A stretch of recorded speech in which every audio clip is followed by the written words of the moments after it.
Okay, welcome everyone. Thanks for introducing yourselves in the chat. This is our third session of our Cultivating Best Human Resource Practices series. And tonight we'll be talking about the nitty-gritty HR fundamentals. We have three great guest speakers, all with different perspectives and experiences around HR to share with us tonight. After they finish presenting around 8 o'clock, we'll have time for a Q&A also. Just a quick note before we start, none of the advice shared tonight constitutes legal advice. And if you have any questions that pop up, you can put them in the chat and we'll bring them up at the Q&A. So with that said, I will pass it over to Brianna, who's going to introduce our speakers. Hi everyone. So tonight we have three speakers, as Laura said. First, we have Marcelle Paulin. Marcelle owns and runs Sleepy G Farm along with her spouse, Brendan Grant. The farm is located outside of Thunder Bay, Ontario, just a few kilometers from Lake Superior. The farm was founded in 2010 and produces certified organic vegetables, eggs, and beef from a herd of shorthorn cattle. Marcelle is responsible for the administration, hiring, supervision, and task delegation of Sleepy G's staff, which ranges from 3 to 7 team members depending on the time of year. Next, we have Kelly Pritchard. Kelly Pritchard is the HR specialist at Fennings Organic Produce based in New Hamburg, Ontario. She brings a background in human resources and operations from the technology industry. At Fennings, Kelly works closely alongside Jennifer Fenning to advocate for migrant workers' rights and support fair, ethical employment practices. She transitioned into the farming and food industry to pursue a longstanding personal passion for agriculture and food systems. And finally, we have Francis Pineda. Francis Pineda is passionate about workers' health and safety. He is the current regional coordinator for training and development at Prevention Link. He previously worked as a community legal worker to support injured workers with navigating the Workplace Safety and Insurance Board. Both through his Bachelor of Arts in Disability Studies and in his ongoing efforts across workplaces, Francis believes that every worker deserves fair and safe working conditions. So I will just remind the speakers to let us know when to advance the slides throughout the presentation. And without further ado, we will pass it off. I believe Kelly is first to speak. Yes. Okay, so this session is going to focus on three provincially regulated employment standards in Ontario that most farm employers must follow. In most cases, the farms and agriculture businesses are covered by Ontario's Employment Standards Act and related provincial legislation. However, there are some agricultural operations that fall under federal jurisdiction instead. So if your business is considered integral to operations such as grain elevators, feed or seed mills, feed warehouses, grain or seed cleaning plants, then your workplace may be governed by Canada's labor code, not Ontario law. So the provincial rules that we discussed today would not apply. And just briefly, Employment Standards Act, or ESA, it basically sets the minimum standards for wages, hours of work, overtime, vacation, that sort of thing. Workplace Safety and Insurance Act provides no-fault insurance coverage for workers injured on the job. And occupational health and safety focuses on preventing workplace injuries and illnesses. All of this matters, because as you can see on the slide, that agriculture is one of the highest injury and illnesses rates in Ontario compared to other industries. And the goal of these legislations is to help protect workers, support and reduce workplace incidents. It is the responsibility of the employer to provide a safe working environment. And if we can improve communication between staff and employers, promote education, and just encourage a culture of safety, we can prevent and decrease the number of health and safety incidents. And just a reminder that, that we are not providing any legal advice, and if that is needed, to please seek advice from an employment lawyer. And with that, I'll move on to the next slide. Am I muted? No. Okay. So the Employment Standards Act of Ontario is covers all of us, whether you're a farmer or you work in another industry. This slide specifically speaks to the different types of farm workers that are covered or that exist in the Employment Standards Act. And so most of us, if you're a farm worker, you would be in the farm worker category. Most of us who are hiring staff on our farms would typically be hiring farm workers. That's sort of like the broad umbrella of folks who work on a farm. So there's also the three other categories that sort of fall under agriculture in the act, and that would be a harvester. Harvesters simply do just that. They're hired simply to harvest and bring in crops. So they're not washing it, they're not processing it, they're not doing other type of farm work, they're not planting, they're not. So it's very, very, very specific for harvesting. Near farmers, it looks like, it's sort of things that grow but aren't necessarily food crops. And then landscape gardeners, which would be like a landscape worker. So that's covered under agriculture employment categories. But mainly we're working with the farm worker category. I know for my farm, we hire everybody is designated as a farm worker on our farm. We don't have the other categories. And likely you don't either. Farm worker is I believe, the most common, although there are folks that are like just harvesters.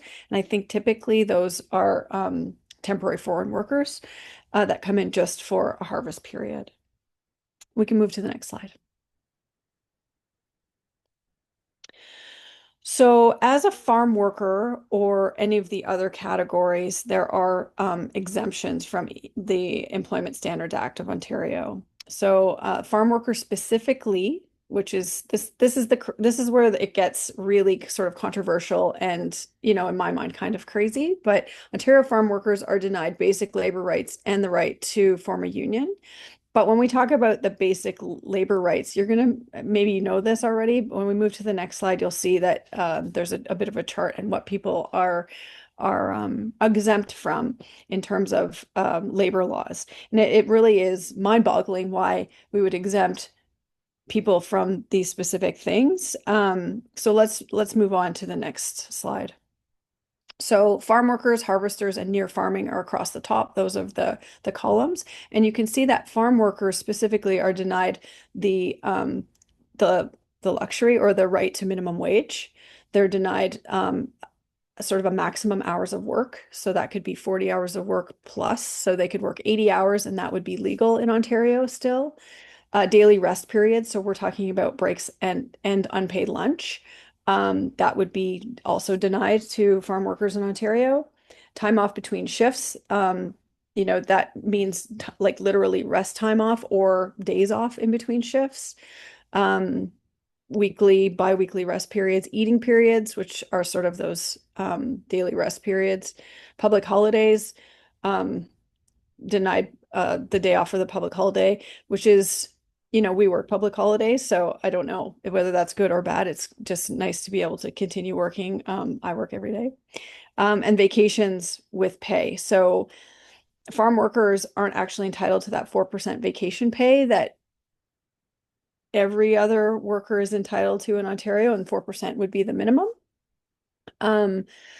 So I find this really interesting, and I encourage you to, if you are hiring people or you have staff or you plan to hire people, to look at, what they're entitled to, what they're not entitled to, and then, sort of judge that as, not the goal. That should not be where we're aiming to treat people, nor should that be the way we compensate people. So for example, I pay all my workers above minimum wage. All of my workers are guaranteed 35 to 40 hours a week if they choose to work that. They don't have to work more than that. An hour for lunch, breaks when, morning and afternoon, that type of thing. So, I've worked in other places, and I've sort of taken even in unionized environments, and I've taken personally, before I started a business, I took some of those examples from what I enjoyed and what I took advantage of in the workplace and sort of applied them to my own workplace, which I think is a despite the fact that our workers are not entitled to these things, I think that it's just a good practice and, uh, a very humane way to conduct your workplace if you do offer the same things that you would get working at another type of workplace. Do you want me to answer the questions as we go along? I see there's a question in the chat. Laura? Yeah, if you feel like you can answer it quickly, go ahead. What do you offer 14 to 16-year-olds, 16 to 18-year-olds on a probationary period? How soon do you increase their wages? What percentage of local and what is offshore? I don't hire teenagers. I don't want to train somebody. If I do hire a student, they're an older student, like a university or college student. And then yeah, I have a bunch of local people, and then I have two temporary foreign workers on my farm. But yeah, it's really hard to hire young people. They do have a student minimum wage. Personally, I would just, if I did hire a teenager, I would start them at minimum wage and then see how they do. But just as a practice, I try not to hire teenagers, unfortunately. Sorry. I know that probably doesn't help a ton. Let's go to the next slide. Okay, so farm worker rights, these are things that farm workers are entitled to. Notice of termination, termination pay, severance pay, and regular payment of wages. These are all sort of basic things. And so we want to do above and beyond what's basic, I think. Employment records, reprisal prohibition, pregnancy leave. I just had a staff member go on maternity leave. She had a baby, so we're happy to be able to send her off on her maternity leave.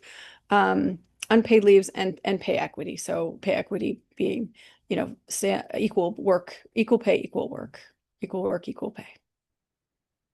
Okay, next. Okay, so unpaid leave for farm workers. And, to me, this is also, they have to spell it out, I guess, but to me, this is not sufficient. Even then, 3 days of sick leave. And this is unpaid. You don't have to pay anybody for illness, injury, or medical emergency, so on for family leave, bereavement, other unpaid leave. 3 days is probably not enough and it's unpaid. My farm, I offer 4 days paid sick days and they can take those. And actually this winter, I've had a couple of people take sick days when they couldn't come to work because of like snow days. So I will pay them for a sick day for that just because I offer it and they may not use it. But that's above and beyond what I'm required to do, but I'm happy to do it because I really want to support the people who work for me and they're a most valuable resource. They're almost more valuable than the soil. So the people that work on my farm that are willing to come here every day and do the things that I ask them to do, I just want to give them what they would get at any other job or maybe more. And that's really important to me, despite what the government of Ontario and the Employment Standard Act says. So I hope that you would consider doing the same because I think people are worth it. I think that, yeah, I think that overall, the Employment Standard Act and just farm workers in general are sort of unrecognized and devalued just through this legislation. It just doesn't feel humane. It doesn't feel respectful. But at the same time, this is what the framework that we have to work with. So keeping that in mind that farm workers are often exploited and it's up to us as employers to lead the way and not do that, and perhaps lead by example to other folks who are running farms and maybe not having the best employment benefits. Anyway, I'll move on. Next slide.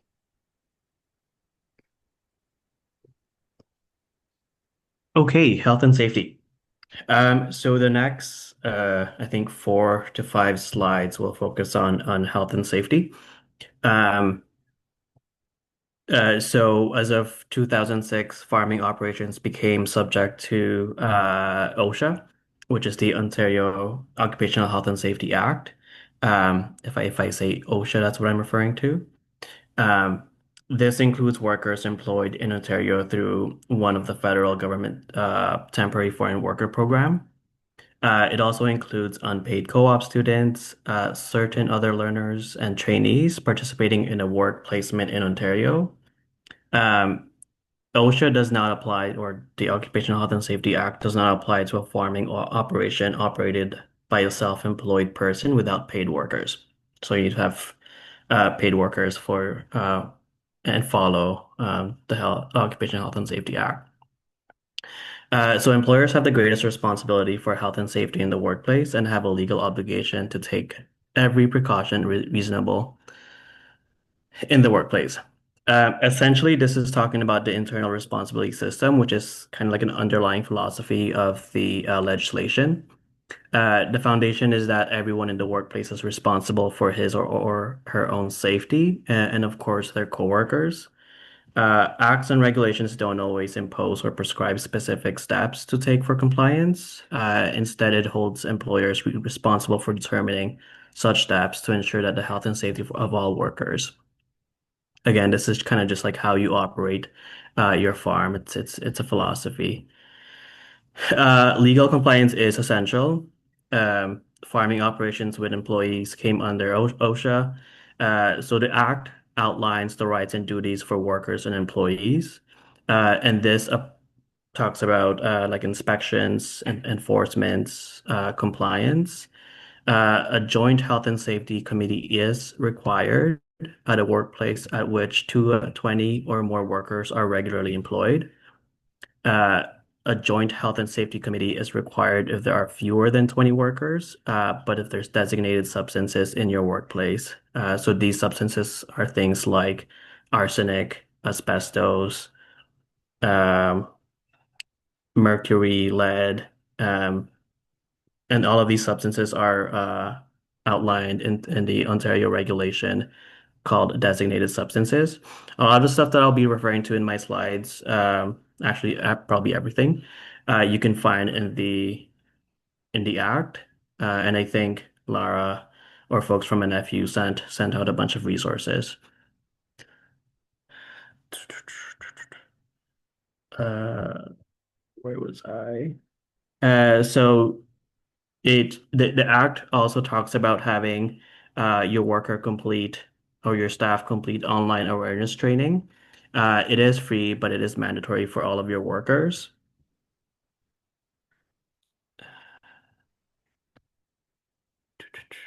Sorry, I just like go through all my notes here. If it's important that you folks build a health and safety plan for your business. I think at the beginning someone mentioned that farming and agriculture is one of the most, if not the highest, injury for workers. Having a health and safety plan, which I think Marcel or Kelly will talk about later on, is crucial to prevent injuries.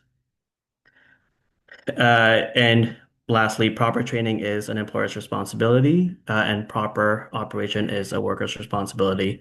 Essentially, if you're an employer, or you're a supervisor or have a managerial role, you want to make sure that you're training your folks to avoid injuries. And if you're a worker, before you start using equipment, you want to make sure that you have proper training, so that you avoid injuries. Next slide, please. Okay.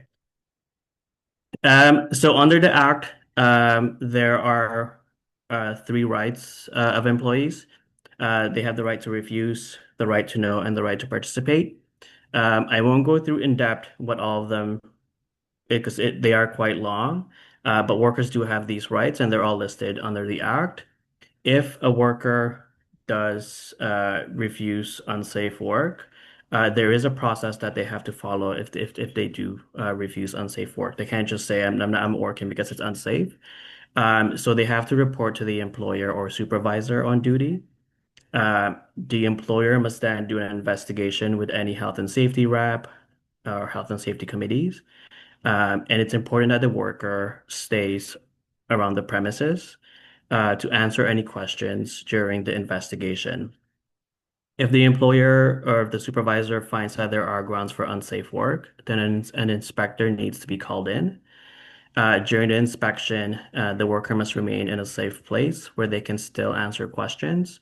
And in that meantime, you as an employer, you have the right to also offer alternate work that is considered safe to your employees. Um, but as we've been saying, this isn't legal advice. These things are just listed in the Act. If you do want to know more about them, I encourage you to go through the Act and read every subsection and sections of the Act. So the your workers have the right to know. Essentially, what this means is that they have the right to know what equipment they're using, how to operate these equipments, and um, if you have substances in your farming operations, then you have to put um, like risk data sheets on them. And I think we'll talk more about that later on as well. And then lastly, your employees, your workers, they have the right to participate.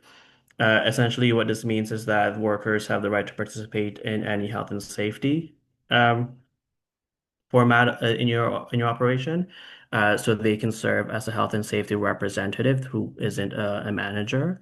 They can participate in any joint and healthy safety committee, and they have the right to participate in reporting hazards, making suggestions, asking questions, and they have the right to participate in training as well.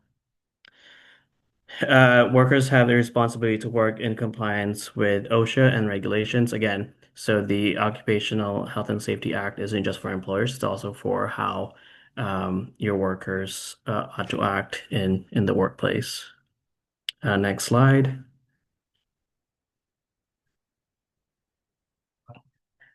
If you are an employer, then under Section 25 of the Act, you'll find a list of everything that you have to comply to in your workplace. So you have to provide information, instruction, and supervision to all of your workers. Um, it goes without saying that you can't just leave your workers unattended and not know what they're doing. If you do that, I'd probably question it. You have to advise workers and supervisors about hazards in the workplace. I assume that this already happens in your training. Um, and so I think it's just really important to make sure that your folks are trained up to avoid injuries, because as if folks have ever had injuries, then you probably understand that WSIB is something that's super complicated, something that you don't really want to get into.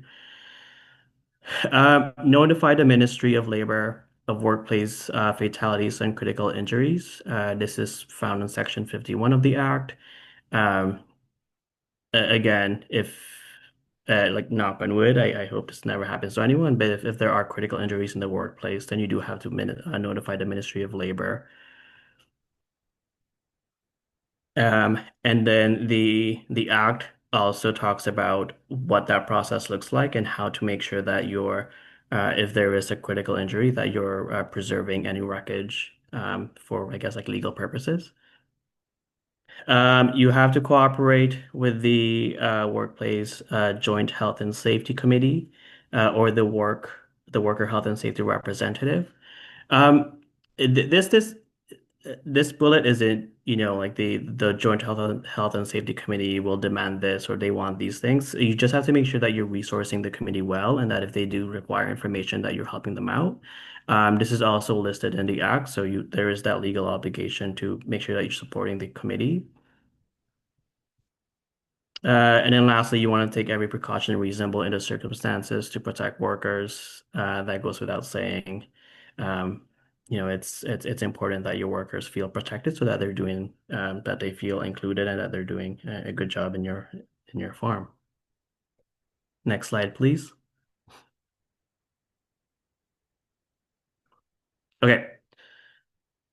Um, the Workplace Safety Insurance Board, this is a slide that talks about essentially all the posters that you need in your workplace. A lot of them I find in like staff meeting rooms or staff lunch areas. I think that's probably the best place to have them because it's where your staff probably congregate the most. You need to have the WSIB in case of injury poster, which is Form 82. This is found on their website. And if folks need these links here, I think Laura or folks from NFU have sent out a bunch of them.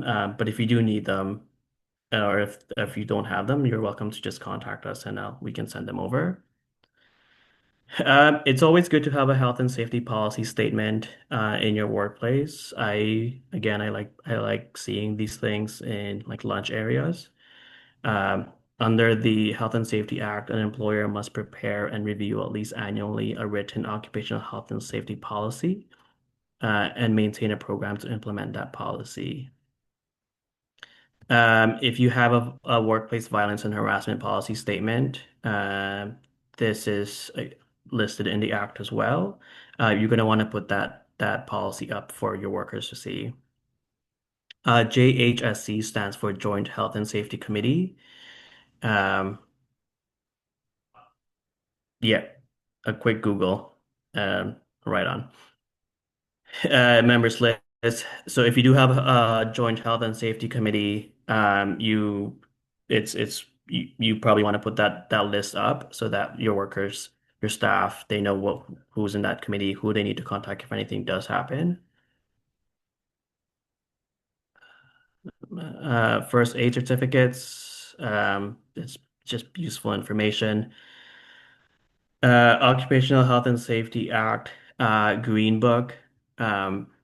The OSHA has a green book. It's quite long, but if you have staff or if you have supervisors who are interested in learning more about the act, then it's helpful for you folks who have those. It's like all of these things are listed under the Health and Safety Act, so it's just things that you should probably already be doing. There's a prevention starts here poster that could also be found online. And then I think earlier I mentioned the importance of letting your workers know what materials exist in your workplace. So this is around the workplace healthy or WMIS. So the material safety data sheets. If for any reason you have a Ministry of Labor order, so if the Ministry of Labor comes into your workplace and there's an order in your workplace is under an order, it is under law to have those orders posted. And again, oh, that was the last one. You have 10 calendar days to register with WSIB from the day you hire your first employees. Um, I always, if you don't know if your workplace needs WSIB, I always just encourage folks to call the WSIB like hotline, and then they'll tell you whether your workplace needs to have the WSIB under the law. And I believe that is the end of my slide.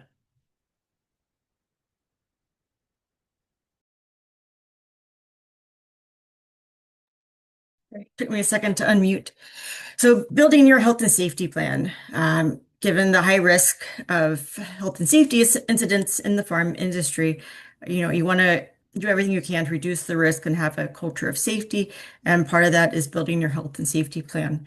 So there's 5 steps. The first is to complete an assessment.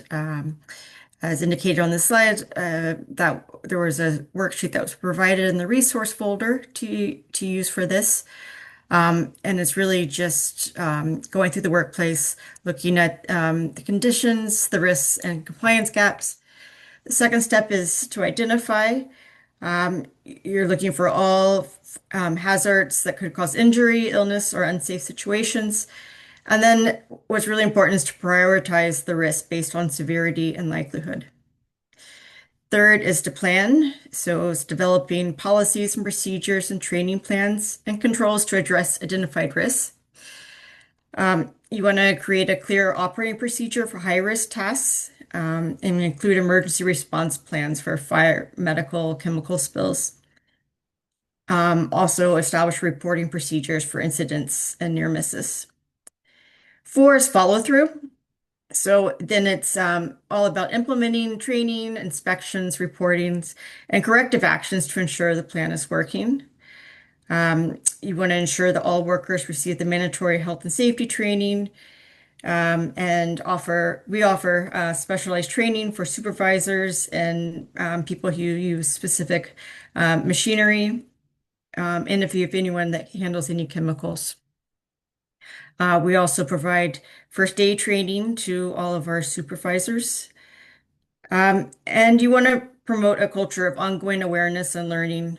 So at our farm, we do refresher courses every year for a lot of these trainings. And finally, five is the poster policy. You want to put it where in a very visible place. We actually have it in two locations at our farm. One near the punch clock, so everyone is seeing that on a regular basis, and then one near the kitchen area. Um, oh, thanks. It's not easy to get everyone together for first aid training, but yes, I think it's very important.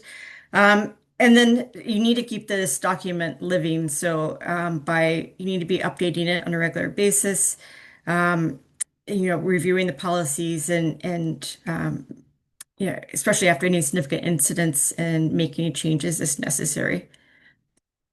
You can move to the next slide. So this is a sample hazard risk assessment, which is important, again, to do. This is something that anyone can do. A lot of this is common sense. Um, at our farm, just as listed here, driving is one of the most common or the biggest risks. Just when you have cars, farm equipment, delivery trucks, employee vehicles, everything trained to interact within that farm environment. So it's a high priority or high cause of injury. And what we do is we put a lot of controls in place by, you know, driving procedures, schedule, but also we have very large speed limits, cameras, and we talk about it often. And there have been incidents, but none have been very severe. And I think it's because of these controls we put into place.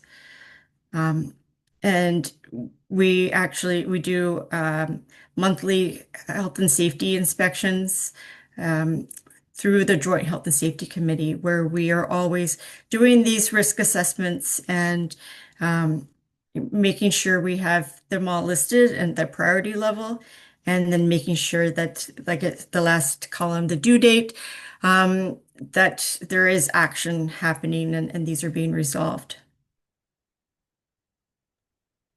I think we can move to the next slide.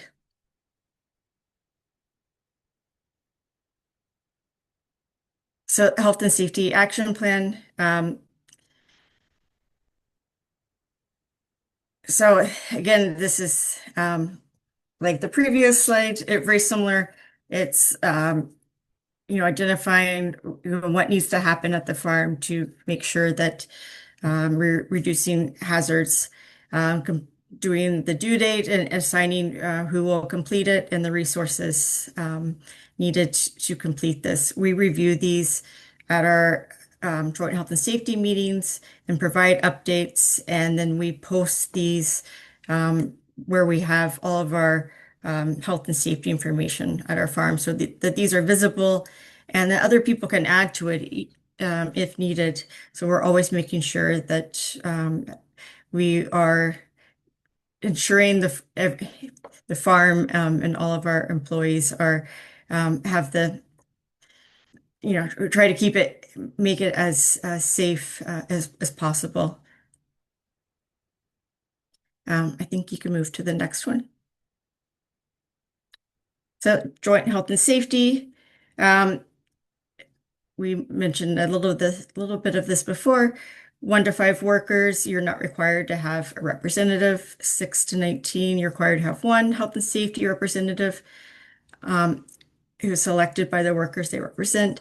20 to 49, you're required to have a joint health and safety committee, and the committee must have at least 2 members, one representing the workers and one representing management. And 50, you're required to have a joint health and safety committee, with 4 members, 2 worker members, and 2 management members. And to become certified, you must complete a 2-part training program. Mine was just done online. Certifications are generally good for 3 years. And after that, you must complete an approved refresher training. The joint health and safety is required to meet once every 3 months within agriculture, but you can adjust this based on level of risk. You can also adjust it based on what we do at our farm is we meet monthly during summer, during high production times, and then every 2 to 3 months when it's quieter times during the winter and there's just less people and less activity. And then once we also make sure to list all of the names of the people on the Joint Health and Safety Committee, and always post the most recent minutes so they're visible for all employees. Can move on to the next slide.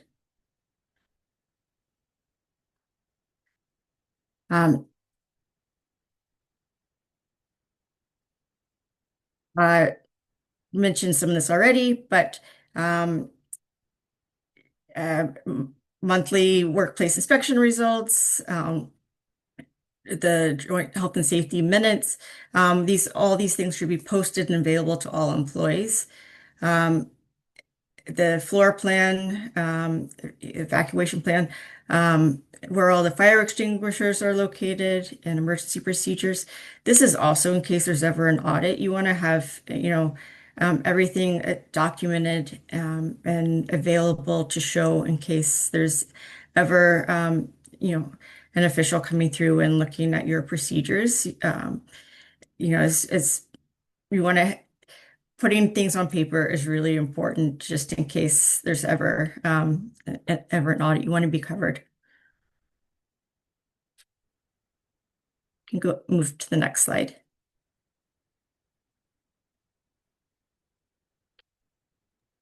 This is my part. Yeah, so as you can tell from our previous bunch of slides, health and safety is a really important part of this presentation, but it should also be a really important part of day-to-day operations on the farm. And there is a lot of legislation that dictates it, and it sometimes is complicated. And it seems like, oh, this is set up for big workplaces with lots of employees that have, staff areas and that have joint health and safety committees. But really, even in a small workplace with two employees, it's really important to have like Kelly was saying, a culture of health and safety, because things can happen in a small workplace, things can happen in a large workplace, and we want to make sure people are protected, and you want to make sure that your business is protected too. So farms are inherently dangerous places. We know this. We have machinery, we have sharp objects, we are contending with the outdoors. We it's a wide range of environments that we work within with a wide range of tools, and every farm is different. So one size fits all doesn't actually fit, which is why specifically going around your farm or your premises and looking for hazards and documenting them and then maybe putting actions into place would be kind of the bare minimum. Around your farm what's dangerous, but the people who work there may not. So long as you can convey that information and minimize the risks, then I think that that this is a good place to start. Don't feel discouraged by listening to this and saying, "Oh shit, like I'm not doing this stuff," or I'll never be able to do this stuff, because little steps mean a lot. In a couple of slides, I'm going to speak to a program that is intended for, it's intended for all employers, but I think it's specifically beneficial to smaller employers. This slide speaks to machinery and farm equipment specifically. And, on our farm, we make sure that before anybody uses a single tool or, operates a single vehicle, that they have had a run through with either myself or the other farm, my spouse, the farm owner, or somebody who has been working there and is sort of a supervisor, or is a supervisor, I should say, not sort of. So a run through on how to use it, what the potential hazards may be on a specific piece of equipment or tool. And like, I'm talking about like pruners and hose and stuff like that. So it goes along with the training on how to use it, of what the potential dangers or hazards may be along with that. And it doesn't have to be, a PowerPoint presentation. It doesn't have to be a sit down meeting. It can be, a tailgate meeting. It can be, having everyone group together and having everyone contribute to the conversation around, okay, what does it look like or mean to use this tool or this piece of equipment? And then what are the hazards? It can be a group discussion. That's a good refresher for everyone. It doesn't have to be super formal, but it does have to exist. And it's a good business procedure to train folks on stuff. So we do sort of a little sign off for tool specific things. We also do a orientation day at the beginning of the season when we're all coming back from like seasonal hiatus, or whoever's been off. We'll do usually a orientation day, and that will include some new staff and some existing staff. And we do the paperwork and all the orientation stuff to get on board people, but we also talk about health and safety. We talk about sort of the rules around if you haven't been trained to use something, then you don't use it until you are trained to use something. And then we also will sometimes do, like, if it is a more significant piece of machinery, something with a motor, something like a washer, something like a rototiller or a tractor or something like that, we'll actually have sort of a checklist of things that we want to go over, and we'll go over them, we'll check them off, and then we'll have everyone sign it that they were trained on it. We'll just keep that. And that's a good practice for things that are especially technical. We don't need that to sign somebody off on a set of pruners, for example. But there's definitely things, even you don't think about stuff, but even like the roll up sides on a hoop house, if those things come rolling down really fast and people aren't familiar with it, they can really get hurt. So even rolling up the hoop house, I'll show people how to do it safely. It's like something we do every day that we don't think about, but these things can have real consequences. So it's just important to have a bit of a procedure for stuff like that, even if it's not super formalized, but you can kind of build it as the years go on. You get a chance to do it, every spring. If you're hiring seasonal workers, every spring when you bring your workers back to work, you get another chance to retrain them on equipment, and sort of help ensure the health and safety of these folks when they're working on your farm. I think that's all I want to say about that. Oh, I guess the highlighted bit on the bottom is almost all severe injuries on farms involve equipment. So that's the most dangerous part. I mean, we've all got sort of our potholes and trip hazards and things like that, but when we're talking about severe injuries, they're usually mechanical in nature. So let's pay special attention to these things. Next slide.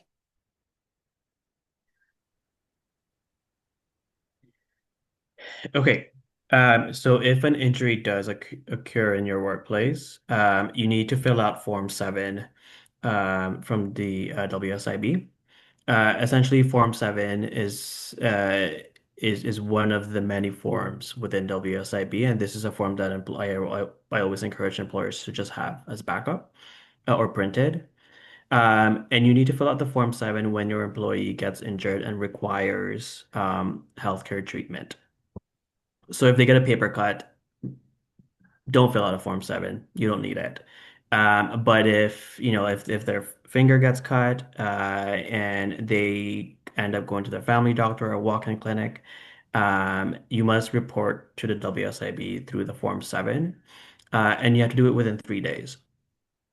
Um, the employer does pay for wages for days of injury, and if there's transportation to healthcare treatment, then the employer is usually the one that arranges and pays for the transportation. Investigate the accident. I mean, Form 7 will ask for the details of what happened. And then it's I always find that it's good practice for the employer to contact the worker immediately after the injury. It saves both the employer and the worker time if later on the WSIB does get involved. So communication is key for recovery for return to work. If you do have suitable work within your workplace after an injury, then offer it to the worker. Usually what happens is a worker gets injured, they if they contact WSIB or if they submit Form 6, then WSIB has a process where they start triggering um, the adjudication process, the reps, and then a return to work specialist who usually gets involved, and the return to work specialist is the one that contacts the employer. Um, so you would essentially work with a return to work specialist to see if you do have suitable work for that employee who if they get injured.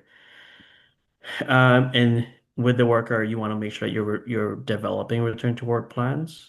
Um, I'll speak more about this later on 'cause in the next slide, it's specifically about return to work. But it's important for the employer to make sure they have return to work plans for their employees when if an injury does occur. And you want to make sure that you're recording and documenting every step of the way. Um, but basically, don't forget to fill out the Form 7. Um, I find that it's a lot easier for the employer when they're proactive with injuries, whereas if it's later on and you're doing the like a cat and mouse chase, it does get more difficult for the worker and the employer as well. So, um, my non-legal advice is always to be proactive with injuries. I don't know if it could be legal or non-legal, but it's my advice regardless. Next slide. So I mentioned I want to talk about return to work. So Prevention Link, one of their goals in the coming years is to focus on return to work. Essentially, what we're trying to do in Prevention Link is we're trying to connect with agriculture. And we've been talking about the rates of injury within agriculture and it being high. So what we're trying to do is we're trying to intervene in workplaces and help out employers with their return to work practices, policies, procedures. Um, as I mentioned, WSIB timelines for return to work is different than like a regular injury. Um, there are benefits of having a return to work program.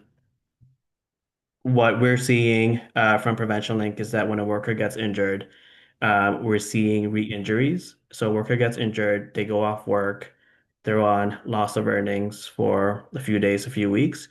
If the employer rushes them back to work, the rate of re-injury increases. And so the employer goes off, the employee goes off work again, and then they're off work again, which means they're on WSIB. Um, it's not a good practice for an employer to have constant injuries and re-injuries. And I think later on we'll talk about premiums. It's um it's not in the Health and Safety or the Occupational Health and Safety Act to have a return to work committee. But what we're seeing in agriculture and other sectors is that having a return to work committee actually reduces your risk of injuries and re-injuries in your workplace. And so we always encourage folks who have return to work committees. Essentially, what a return to work committee does is that they take uh, folks who are injured in the workplace and they help them facilitate, create those plans for them. So it makes it easier for the employer, for the employee, for the supervisors by having a return to work committee. And as you know, as a shameless plug, actually this entire page was a shameless plug. I had to I bugged NFU desperately to see if we can include this page, and so I'm very happy that they did. We are trying to help workplaces out, as I mentioned, with their return to work programs. So it is an opportunity for you folks to take advantage of this, I guess, help from Prevention Link. Um, Essentially, um, I encourage you to contact me at fpineda@preventionlink.ca, and I'll put that in the chat later. I'll meet with you folks and we'll come up with a return to work plan, procedures, practices in your workplace. If you don't have a return to work policy, that's completely fine. We can help with creating one for you folks. And it is a free service. And so we're encouraging everyone to participate in it. And I'll probably be your point person. Um, and yeah, that's that slide. Thank you, NFU, for putting the slide.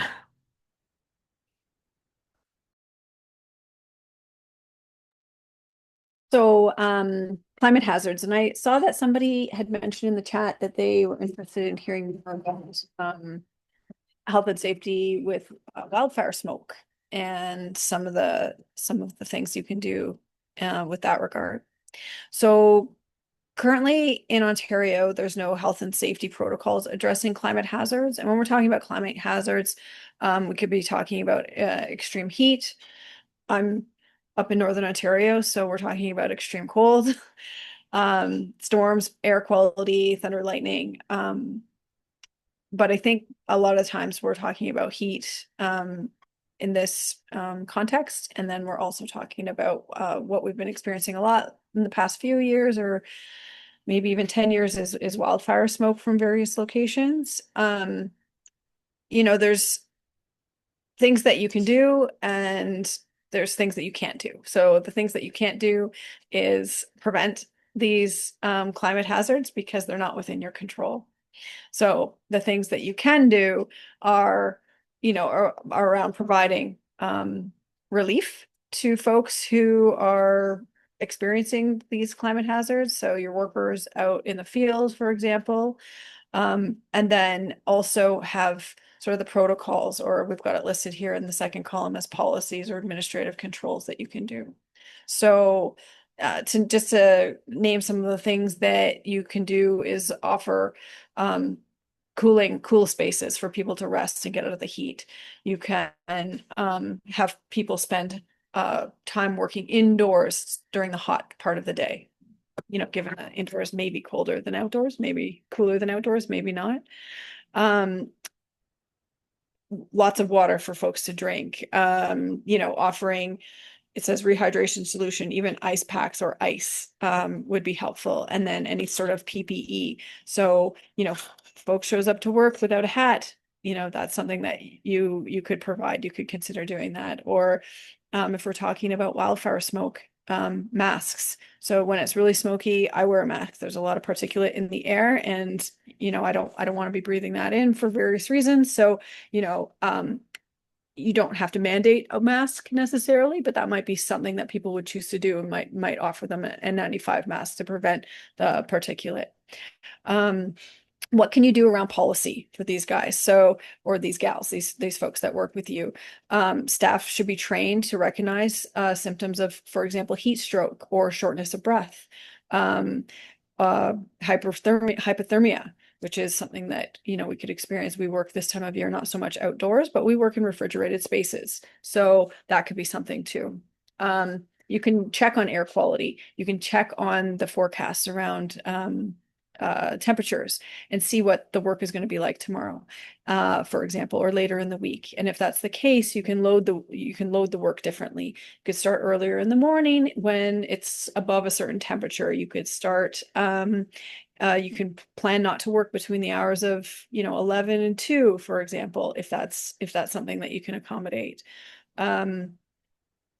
Offering alternative of work areas or work duties based on what might be forthcoming. And I think as farmers, we do this anyway. We plan around the weather.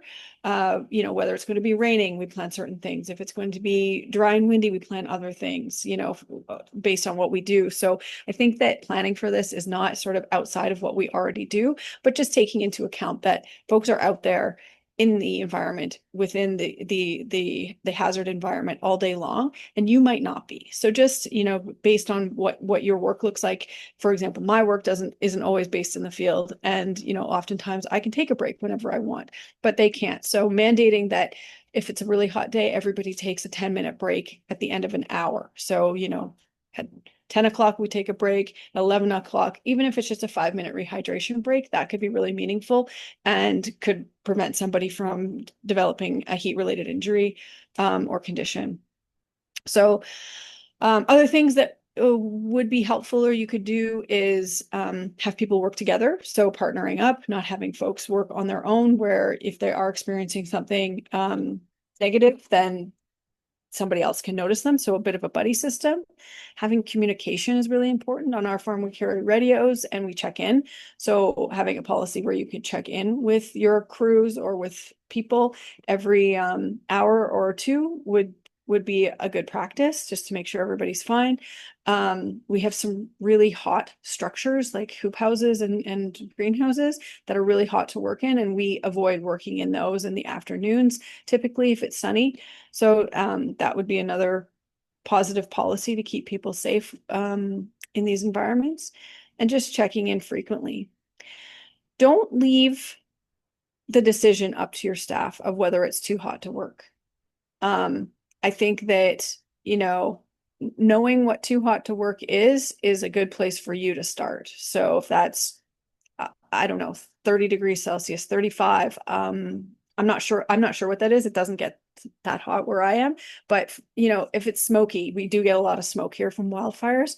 Knowing what the air quality index is, and they report that in Environment Canada and the weather, knowing what that is, and if it exceeds a certain level, make that your threshold, or decide on a threshold, and then decide what can be done at that point. Do we cancel work for the day? Do we do modified work for the day? Having sort of some of these policies in place where you have a threshold, and that's where you make the call versus letting the staff make the call. They might not feel empowered to do that. They may not be in a position in your farm to do that. It's important for you to be able to do that. So, you're the boss, or you might be the boss. And it's important that you take charge and keep people safe that way. So, and you can let people know what that is, what the threshold is. That can be part of your health and safety plan to do that. So I think that there's lots of other things that we can do to keep people safe, but it's really up to us to be the leader of those things and not let the staff get to a point where they're complaining about it and potentially somebody gets ill or injured because of that. And one more example, if it's thunder and lightning, if it's lightning out, I don't let people go to the field. And maybe that's too cautious, but I get really nervous about lightning. I don't know, maybe I'm just nervous about that stuff, but I'm personally afraid to get struck by lightning. So when there's thunder and lightning, I make people sit in the truck and at least until it's over, and quickly.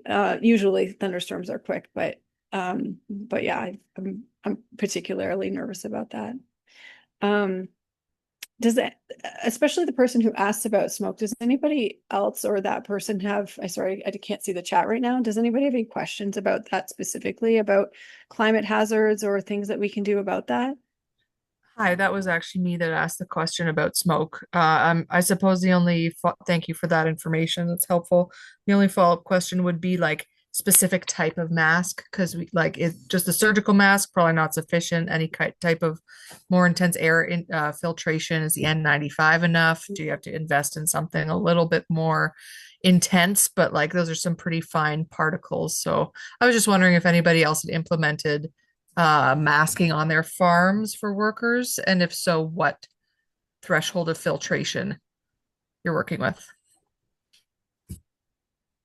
I'll just, unless somebody else can jump in too, but I'll just speak to that a little bit. Like, I always have N95s available for the staff to use, whether it's for, contagious reasons, or whether it's for airborne particles and smoke. So they're always there. And then we also have the like medical dust masks, or the medical sort of blue masks that folks will wear. But the N95s are always available. And yeah, they're expensive, but people don't really want to wear them unless there's actually something they don't want to be breathing in, which is good. And I'm not sure there's anything more intense than an N95. Like, I feel like that's the most intense. I mean, there's like, the respirators that my husband wears when he like paints things with a compressed air paint gun thing, but I'm not sure what else, minus like getting into like self-contained breathing apparatus that like firefighters use. So Yeah. I Scuba think farming. Yeah, it'll be a bit heavy to wear all day, but I think that N95 is the kind of standard particulate mask that folks wear, unless there's somebody else that knows something more than that. What doesn't sound like it, but Do you get a lot of smoke where you are? Yeah, we do. Yeah. And I mean, we're in Southern Ontario, so it's not as much as perhaps in Northern Ontario, but that coupled with humidity and also smog, because we're not in Toronto, but we're close enough, I'd say, to the lake. I don't know. And I have some employees who are very like aware of um lung health, and which is a good thing. They Yeah. actually, I have a resource that they like passed along to me that I'm gonna hunt up now and try to put a link in the specifically about wildfire smoke. I'll try to hunt that up and put it in the chat. That would be But great. it's tough because it's like usually smoke days are also really hot. So then you have the added kind of working with a mask on in a heat wave. And I don't know, I just feel really like underserved by public health because the limit of the recommendations is like try to avoid going outside. It's like, well, Yeah. that's literally our job. Yeah. So, Well, anyway, and it's maybe just a that's bit where frustrating. those thresholds come in handy. Like, uh, we haven't had to do it yet here just to cancel. I mean, we've ended work early because the smoke has been thick, but we haven't canceled it completely. Um, but maybe that's where your threshold comes in, is if the air quality index is not suitable, then that's when you cancel work, or 20 minutes on, 10 minutes off. I know that sounds crazy, but these were things that we could do. But anyway, we'll move on to the next slide. Thanks for that. Wage subsidy programs. I think I'm going to speak to that. So what we're talking about with wage subsidy programs would be like grants offered to employers to hire folks for a specific project or a specific reason. So the most common one is in the top left, the Canada Summer Jobs for Youth. Typically, it is for 15 to 30-year-olds, and employers have to apply for that prior to now. I think the intake opened in December and then closed in early January. A lot of people have been successful with that I know. I know that we often will hire a youth I think they usually give you about 9 weeks of subsidy anyway, and it covers 50% for-profit businesses. If you're not for profit, I think it covers 100% of the wages, which is sorry, not the wages, of minimum wage. And so if you want to pay more than minimum wage, you're paying more than 50% of the wage. There's some other ones listed here. I'll let you go through them. I'm not going to go through them because that was covered in a different webinar. But I guess the only thing I want to say about applying for grants, and this is just grants for wage subsidy, but if you're applying for other things that either the government or some foundations are offering, then you really want to speak to, what they're asking about. You really want to I don't know, it goes back to like writing an essay in grade 11, but like just whatever the teacher is asking you for, speak to that. Try to stay focused when you're applying and follow the steps that they lay out, because really it's just a series of forms they want you to fill out to make sure that you are committed to this, to whatever you're applying for. They're typically not complex. They're typically not complicated. They just want you to jump through the hoops and fill out the forms to get to where you want to be. So if you're not sure, you can always ask questions to the funder, and they love that because they love to speak about their programs. But really, before you even start to apply, you find a program that you think might work for what project you're proposing. For example, currently I'm applying for a grant because we want to buy a wash line. So, this is a very compelling project for a funder that wants to see you increase your capacity. So, thinking about that, and then sort of building the project application to very specifically to build capacity versus like, I want to buy this. It's like, what's the project? Even for a wage subsidy program, what is the staff going to do to help you become, more sustainable, more environmentally friendly, more financially sustainable? They don't just want you to hire somebody. They want to see that this project is going to have a bigger reach within the organization, a bigger reach within the community. So is hiring one person going to help you hire more people down the road? Is it going to help you increase your your gross or your net. So just thinking about that you're sort of building it towards a project versus just trying to get money, but you're trying to actually like, have more of a bigger picture look at where your business is going. And that's what funders want to fund. Yeah, we'll move on to the next slide.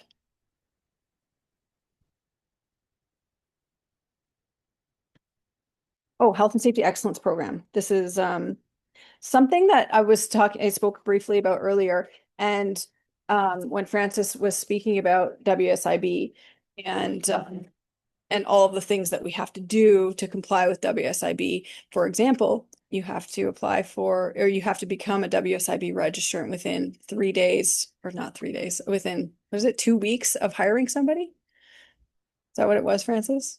10. Pardon Within me? 10 days. 10 days. Oh, within 10 days. So yeah, less than 2 weeks. So, you have to do that, obviously. And then, they want you to, or you must put up all of the things that they send you. So as soon as you register, they'll send you a big package of stuff. If you're not already registered, this is probably good information for you, but they send you a big package of stuff, and it starts with your bulletin board that we were talking about, all the things you have to display. And a lot of those things are in this package, and some of them you have to prepare. And then you're going to want to start to develop a health and safety plan if you don't already have one. The good news is that WSIB actually has a health and safety excellence program that will help you develop that plan. So they have a huge list of topics, ranging from the very first topic, which would be developing a plan, or why should I have a plan, or something like that, to like really more advanced stuff that folks who have really developed health and safety plan can sort of get deeper into the more detailed things.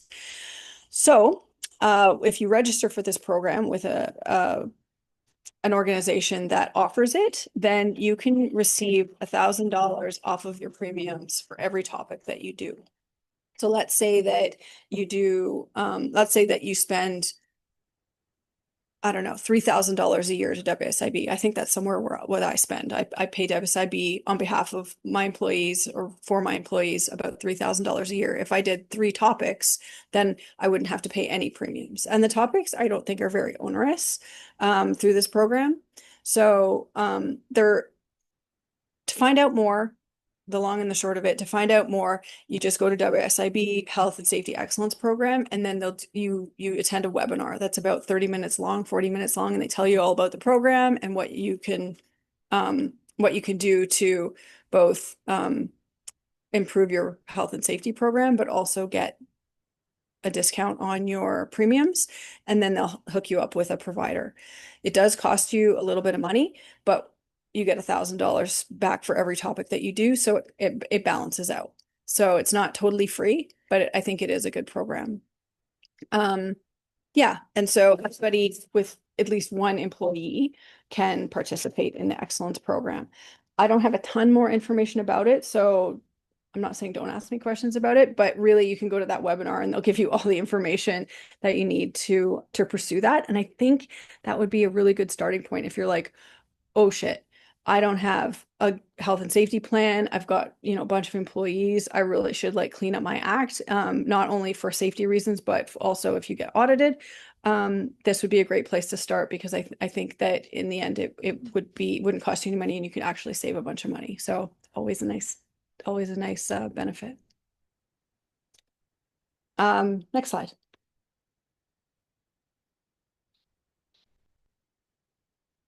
Oh, payroll and wages. Am I talking about that? Oh yeah. Okay, so if you haven't had a staff before, you're probably like, oh crap, how am I going to pay them? Like, what do I need to do? Or if you do have staff before, maybe, or you currently have staff, maybe you're like, oh, am I doing all the things that I'm supposed to be doing? So, payroll and accounting, that's the first basic thing you have to do. Are you keeping track of your income and expenses? And are you paying your staff properly? So, what you have to do for folks is you have to pay them, but you also have to do the deductions off of their checks, whether you're paying them weekly, biweekly, monthly, or whatever.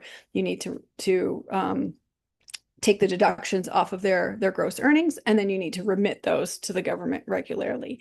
And the Canada Revenue Agency will tell you how often you need to remit that money to them. You might be on monthly, you could be on, or you could be on quarterly. I don't think that there's an annual remittance schedule. So, yeah, I'm not sure where to start with this, but you have to deduct CPP and EI and income tax. And for me, and I guess I'll just speak to what I do because I do it sort of manually. I don't use payroll and accounting software for my payroll. I actually keep it on spreadsheets. So each of my staff has a spreadsheet. It's got the dates of the pay period. And then I put their gross earnings in, and the Government of Canada has a website where it just calculates. You don't have to use the old tables anymore, and it'll just calculate based on their gross income what they have to do, or what they have to have deducted and what you have to do to remit it. So I do that every 2 weeks for each of the staff that I have here. And then at the end of the month, I total it all up, all of the deductions, and I remit that to the CRA. And with that gross payroll, that's how I calculate my WSIB premiums as well. So that's like the basic stuff you have to do to get people paid. Now, what I want to emphasize at this point is that you don't have the choice of whether or not you want to deduct the CPP, the EI, and the tax. That's not up to you, and it's not up to your staff either. They get those deductions regardless. Now, there is some flexibility around the taxation depending on where they fall within the TD1 forms that they fill out when they first start with you. But otherwise, the part that I want to emphasize is that you have to do this. So a lot of people try to get around it, and I've heard this from a few operators, that they hire their staff as contractors and they pay them out, and and then they expect that the staff or the contractor, the person working there, will take care of their own CPP, their own EI as a self-employed person.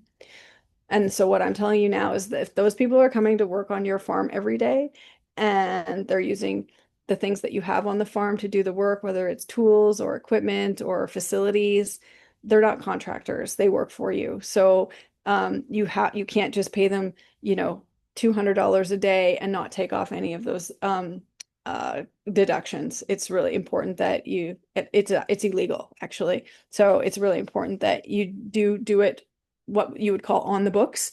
Paying folks cash also not legal. It all needs to be recorded and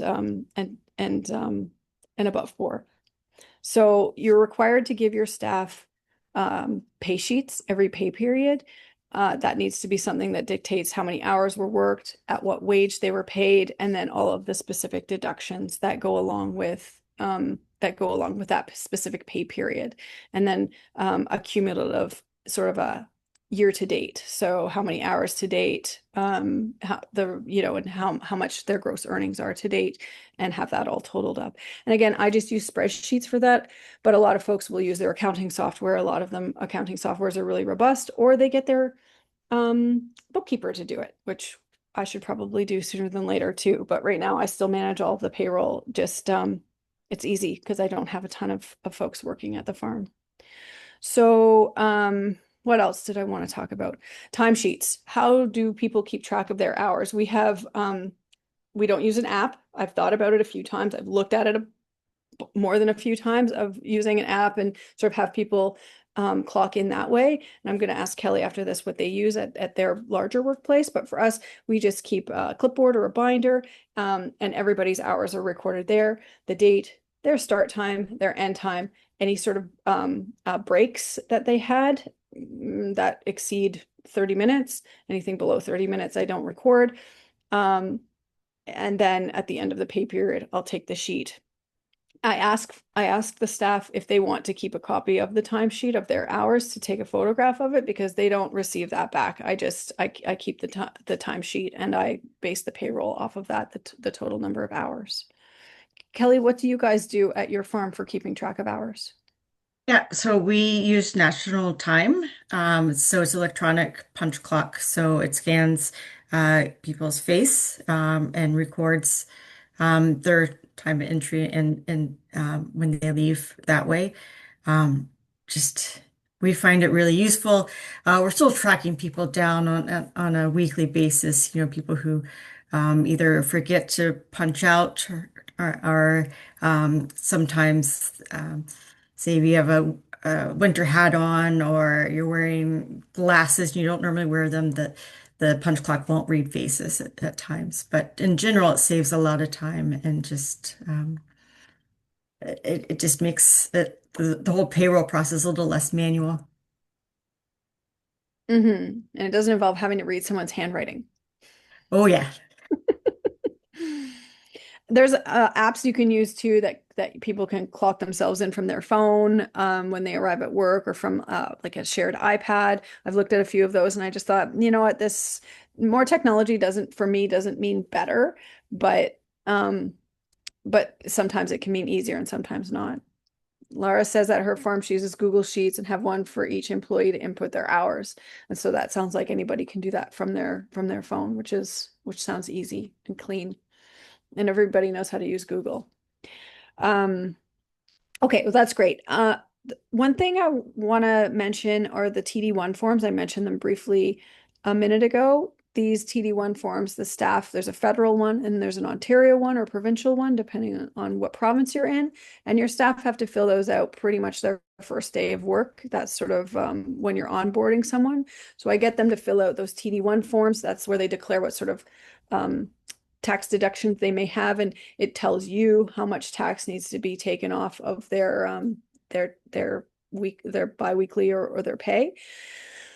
That same time, when I onboard people, I get them fill out the TD1 forms, but I also get them to fill out employee information sheet. That includes emergency contact information. That includes any sort of relevant allergies or health concerns.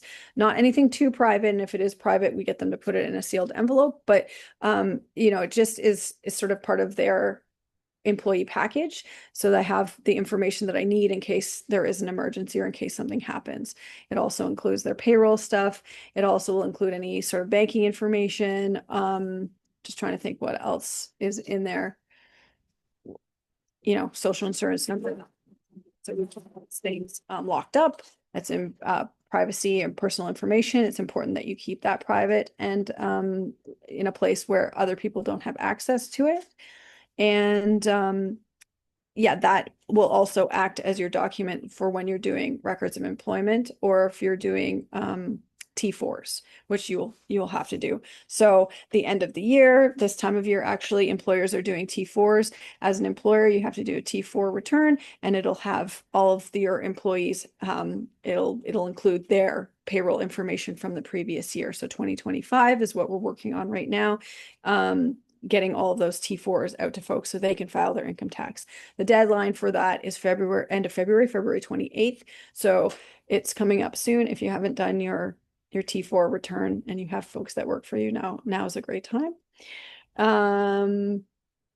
Yeah, so the information that they would provide on those will be helpful when you do those things. And then a record of employment, once someone leaves for whatever reason, records of employment are done through the CRA website or my ROE or whatever online.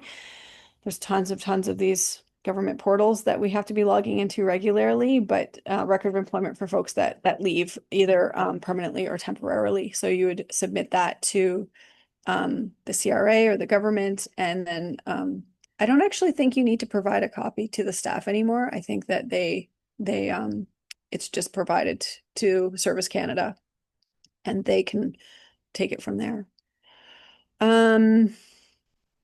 Yeah, there are CPP rules for young people and for older people. So you can look those up if you've got folks under 18 or over 65 working for you. And there are maximums on CPP and on EI deductions that some folks might reach by the end of the year. I haven't had a lot of exposure to that. So you just have to pay attention in the online calculator and through a lot of payroll software. There'll be pop-up boxes and warnings that if the person is over their annual deduction limit, it'll often tell you.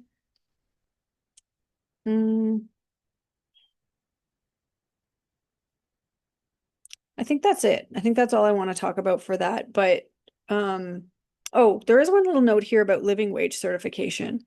So how much you're choosing to pay people, whether you're choosing to pay them minimum wage. I don't even know what that is right now, 17.60. If someone knows what it is, put it in the chat. Usually at my place, we start people at $20. It's a nice round number. And people feel good about like, oh, I'm not starting at minimum wage. That's nice. So it keeps people or gets people started off on the right foot. But there's a living 1760. Oh, I was right on. There is a living such thing as a living wage, and there is a living wage coalition in Ontario that surveys all the several different communities, and based on cost of living in these communities, they are able to determine what a basic livable wage would be in said community. So I think, for example, in Thunder Bay, it's now gone up to 21 something or $21 an hour would be the living wage. And so that is something that folks could consider striving for, is to provide the minimum wage. And then there's like a certification program too with the living wage organization that they'll, give you a little certification if you're choosing to pay everyone who works for you that living wage or above, which I think is worthwhile and ultimately is good for the business. I mean, it's great for the staff to be paid more, but it's also great for the business because it helps retain people. Staff retention is huge when it comes to the work that we do because there is so much training involved in farming. It is such a skilled vocation that keeping people for longer than a year, 2 years, 3 years, isn't it great when you have somebody who's worked for you for 6 or 7 years? It's just worth it. So wage increases are a big part of the package of at least working at my farm at Sleepy G is, everybody gets a wage increase at least once a year, so long as they're coming to work, doing their job and sticking around. So I'll switch to the next slide. Awesome. That's it for our presentation. Yeah, phew, we probably could have done an entire session on each of those topics. So thank you so much, Marcelle, Kelly, and Francis, for summarizing all of that depth of information. We'll open up our Q&A now, and I'm going to stop the recording.